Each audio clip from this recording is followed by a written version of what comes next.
warahmatullahi wabarakatuh. Waalaikumsalam warahmatullahi wabarakatuh. Mohon maaf Ibu mengganggu waktunya sebentar. Tidak apa-apa, kebetulan kan sekarang lagi istirahat ya Bu ya. Ini Bu, saya mendapatkan tugas dari PPG Daljab Universitas Sunan ya, untuk mencari akar dan penyebab masalah serta solusinya dalam masalah yang ada yang saya pilih gitu ya Bu ya.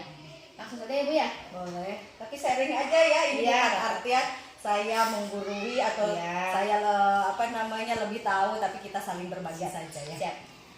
Ini yang pertama ya.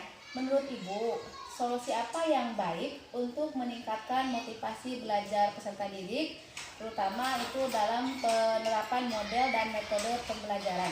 Kemudian kekurangan dan kelebihannya apa gitu? Jadi kaitannya kepada murid ya. Berarti ini fokusnya ke kelas kayaknya ya. Kalau menurut saya, untuk bisa proses pembelajaran yang menarik buat anak itu tentunya sebagai seorang guru kita harus bisa merancang proses pembelajaran yang bisa memberikan yang bisa membuat anak mereka lebih aktif untuk belajar, kemudian bisa mengakomodir kebutuhan belajar siswa. Saya di kelas pernah menerapkan yang namanya metode PBL ya, problem based learning atau pembelajaran berbasis masalah gitu ya. Waktu itu tentu saja bukan hanya metodenya saja, media yang digunakan juga harus beragam biar kebutuhan belajar siswa bisa terpenuhi, karena kan tidak sama ya kebutuhan belajar anak itu. Waktu itu saya menggunakan media infocus gitu ya, memberikan kepada anak itu ada semacam pemberian video. Waktu itu pembelajarannya itu adalah penyajian data, pengolahan data. Selain buku-buku pembelajaran, selain buku-buku penunjang, mereka juga bebas untuk memilih ketika saya menyajikan masalah yang dihadapi. Jadi anak dibagi beberapa kelompok, mereka berdiskusi untuk menyajikan data. Sebelumnya kan berarti mengumpulkan dulu mengumpulkan data. Silahkan. Ada yang waktu itu tentang tinggi badan, kemudian ada yang berat badan, dan juga ada yang tentang penyajian data uang jajan setiap harinya seperti itu.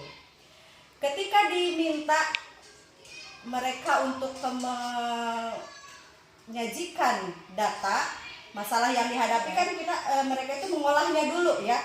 Silahkan, apakah mereka mau menyajikannya dalam bentuk diagram atau dalam bentuk sajian data atau hal yang lainnya. Jadi saya di sana tidak memberikan murid harus satu karya, satu hasil yang harus disajikan. Nah, saya belajar berusaha di sana itu berarti berdiferensiasi hasil gitu ya, seperti itu. Juga prosesnya juga berdiferensiasi. Awalnya juga ketika pembelajaran dimulai itu berdiferensiasi konten. Tadi ada buku pembelajaran, kemudian ada medianya itu tentang infocus dan yang lainnya. Nah, ketika hal tersebut saya lakukan, yang metode PBL ini tentu saja ada kelemahan dan kekurangan. Ketika anak diminta presentasi, mereka kurang percaya diri. Itu mungkin kelemahannya ya. Terus disajikan masalah, anak tuh merasa, ini saya bisa nggak sih? Atau misalnya saya bisa nggak dengan masalah itu bisa memberikan solusi nggak, atau memberikan hasil yang baik nggak? Itu kekurang percayaan anak. Kemudian sudah dihadapkan dengan masalah merasa sulit gitu.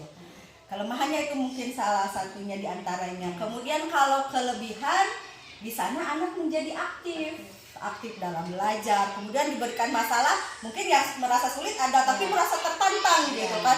Ada yang merasa tertantang juga seperti itu. Kemudian kelebihannya tentunya mengembangkan kemampuan anak. Silakan anak mencari solusinya, atau dengan masalah yang ada silahkan harusnya bagaimana gitu. Anak yang mencari jawaban sendiri seperti itu. Jadi aktif anaknya itu diantara kelebihannya barangkali itu. pertanyaan berikutnya Ibu. Ini Ya. menurut Ibu, solusi apa yang baik ya untuk meningkatkan minat baca dalam hal ini?